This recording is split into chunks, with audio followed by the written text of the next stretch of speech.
दोस्तों, हम जब भी अपने आसपास देखते हैं तो हमें भी ऐसे लोग मिलते हैं जो हर बात के लिए कोई ना कोई एक्सक्यूज बना लेते हैं। असल में ये लोग एक बीमारी का शिकार हैं जिसका नाम है एक्सक्यूजाइटिस, यानी एक्सक्यूजेस बनाने की बीमारी। ये बीमारी ही डिफरेंस है एक कामयाब और एक नाकाम इंसान में। जहाँ एक नाकाम इंसान के पास एक लिस्ट भरी होती है एक्सक्यूजेस की, वहीं एक कामयाब इंसान इन सारी चीज़ों के बावजूद भी हर चीज़ की रिस्पॉन्सिबिलिटी लेता है। एग्जाम्पल, आप खुद ही सोचिए कि क्या एडिसन के पास फॉर्मल एजुकेशन के ना होने का एक्सक्यूज नहीं था, या इब्राहिम लिंकन के गरीब होने का, और हेलन किलर के पास नज़र के ना होने का। और अगर अपने देश की ही बात करें तो क्या धीरूभाई अंबानी के पास भी गरीब होने का एक्सक्यूज नहीं था। हमारे पास ऐसे कई सारे एग्जाम्पल्स हैं। हर बीमारी की तरह ये बीमारी भी वक्त के साथ बढ़ती जाती है अगर इसका ट्रीटमेंट सही से ना किया जाए। इस बीमारी का पेशेंट्स हर टफ टाइम में कोई ना कोई एक्सक्यूज बना लेता है अपने आप को बचाने के लिए, जैसे उसका बीमार होना, बेसिक एजुकेशन का ना होना, बैड लक, या फिर उसके पेरेंट्स ने उसे अच्छे से नहीं पाला। जब उसका माइंड एक रीज़न को सेलेक्ट कर लेता है तो वो हमेशा उसी रीज़न को यूज़ करता है अपने आप को और बाकी सारे लोगों को एक्सप्लेन करने के लिए कि वो आगे क्यों नहीं बढ़ पा रहा है।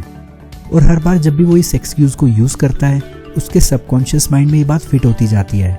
शुरू में तो वो मानता है कि ये सिर्फ एक झूठ है, पर बार बार यूज़ करने के बाद वो खुद उसे सच मान बैठता है। हम जब भी कुछ बड़ा करने की सोचते हैं तो हमारा कॉन्शियस माइंड हमारे सबकॉन्शियस माइंड से ग्रीन सिग्नल लेता है, लेकिन अगर हमने हमारे सबकॉन्शियस माइंड में ऐसे एक्सक्यूजेस और मिथ्स फिट कर दिए तो हम जब भी कोई काम करना चाहेंगे हमारा सबकॉन्शियस माइंड हमें रेड सिग्नल देगा। इसी वजह से ये बीमारी हमारे कॉन्फिडेंस और विल पावर को कमज़ोर बना देती है। इसी तरह हम में से ज़्यादातर लोगों के लिए ये बीमारी ही सक्सेस के रास्ते में सबसे बड़ी रुकावट है। और अगर आप सोच रहे हो कि इस बीमारी से पीछा कैसे छुड़ाया जाए, तो आज की इस वीडियो में मैं आपको इसी का क्योर दूंगा। सो बिना किसी देरी के लेट्स गेट इनटू इट। इस बीमारी का पहला टाइप है मिडिल क्लास मेंटालिटी, जिसमें फियर ऑफ फेलियर आता है। दोस्तों, हम सारे मिडिल क्लास लोगों की अपब्रिंगिंग सेम टेक्निक पे हुई होती है। बचपन में जब भी हम कुछ गलत करते हैं तब हमें हमारे पेरेंट्स कहते हैं कि ये ना करो वरना लोग तुम पे हंसेंगे और शेम कहेंगे। लेकिन जब हम बड़े हो जाते हैं फिर भी हम इसी शेम मेंटालिटी में रह जाते हैं। हम जब भी कुछ चैलेंजिंग करने की सोचते हैं तो यही लोग क्या कहेंगे हमारे रास्ते की सबसे बड़ी रुकावट बन जाती है। हम किसी तरह कुछ बड़ा करने का सोच तो लेते हैं, लेकिन कभी भी उस पर एक्शन नहीं ले पाते या किसी से वो बात शेयर नहीं कर पाते, क्योंकि हमें लगता है कि वो हम पे हंसेंगे। हमारे साथ कितनी बार ऐसा होता है कि हम कोई आइडिया सोच के अपने किसी जानने वाले के साथ में शेयर करते हैं और वो हमें ये कहकर डिस्करेज कर देता है कि तुम्हारे पास तो इतने पैसे भी नहीं है और ना ही कोई फॉरेन डिग्री है, अगर फेल हो गए तो लोग तुम पे हंसेंगे, और फिर हम अपने आइडिया को ही ड्रॉप कर देते हैं।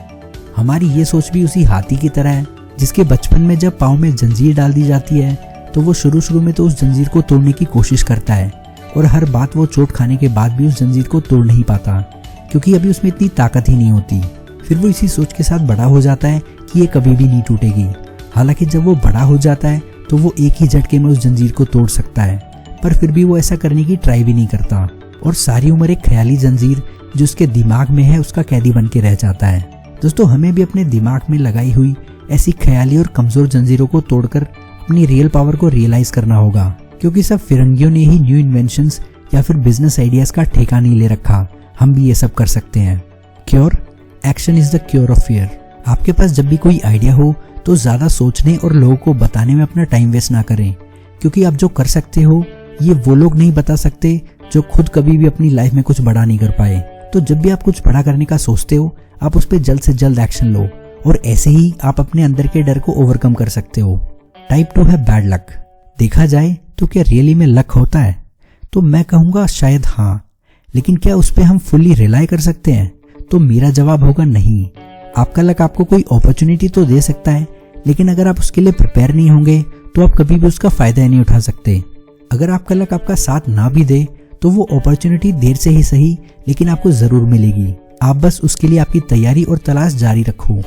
सिर्फ लक पे रिलाई करने वाला इस तरह है जैसे सड़क पे पड़ा हुआ सूखा पत्ता जो सिर्फ तेज हवा या फिर तूफान आएगा तभी उड़ सकता है, लेकिन एक प्रिपेयर्ड बंदा एक बाज की तरह होता है जो जब चाहे उड़ सकता है। Cure, preparation.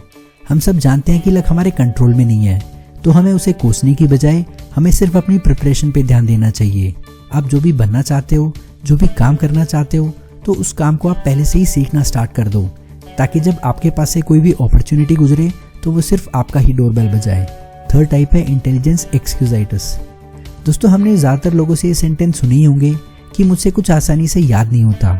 ये इंटेलिजेंस एक्सक्यूजाइटिस की बीमारी है।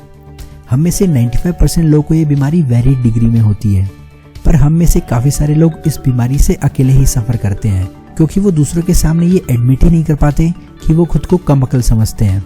हम हमेशा इस मामले में 2 मिस्टेक करते हैं।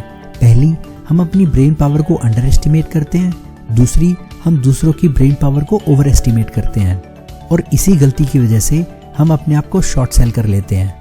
वो लोग जो ऐसा सोचते हैं वो हर चैलेंजिंग सिचुएशन में गिव अप कर देते हैं, क्योंकि उन्हें लगता है कि इसमें बहुत दिमाग लगेगा, और फिर कोई उनसे भी कम अकल अक्सर इस जॉब को सक्सेसफुली कर लेता है। असल में ये मैटर ही नहीं करता कि हमारे पास कितना IQ है, लेकिन हमारे पास जितना भी IQ है उसे कैसे यूज करना है ये बहुत इंपॉर्टेंट है। जो सोच आपके इंटेलिजेंस को गाइड करती है वो कहीं ज्यादा इंपॉर्टेंट है आपकी ब्रेन पावर की क्वांटिटी से। डॉक्टर एडवर्ड टेलर एक बहुत ही मशहूर साइंटिस्ट थे। उन्होंने कहा था, किसी भी बच्चे को साइंटिस्ट बनने के लिए ना तो बहुत तेज दिमाग की जरूरत है, ना जबरदस्त मेमोरी की, और ना ही स्कूल में अच्छे ग्रेड्स की, लेकिन जो एक चीज काउंट करती है वह उसका साइंस में हाई डिग्री ऑफ इंटरेस्ट और पॉजिटिव एटीट्यूड के साथ एक इंसान 100 के IQ से भी वो चीजें अचीव कर सकता है जो एक नेगेटिव और पेसिमिस्ट इंसान 140 के IQ से भी नहीं कर सकता। दोस्तों, अगर हमें बस इतनी सी भी अकल होना कि जब तक कोई काम कंप्लीट नहीं हो जाता हमें तब तक उस पर लगे रहना है, एक फारिग दिमाग से ज्यादा अचीव कर सकता है, फिर चाहे वो जीनियस लेवल का ही क्यों ना हो।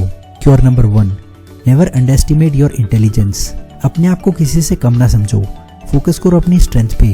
ये सोचने की बजाय कि आपके पास क्या नहीं है, इस बात पे फोकस करें कि आपके पास क्या स्पेशल है।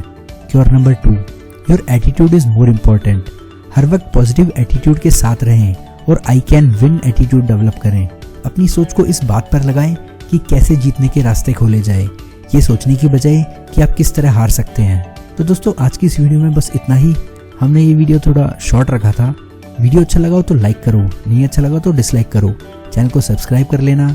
आपका वैल्यूएबल टाइम देने के लिए थैंक यू। नेक्स्ट वीडियो तक के लिए goodbye and take care.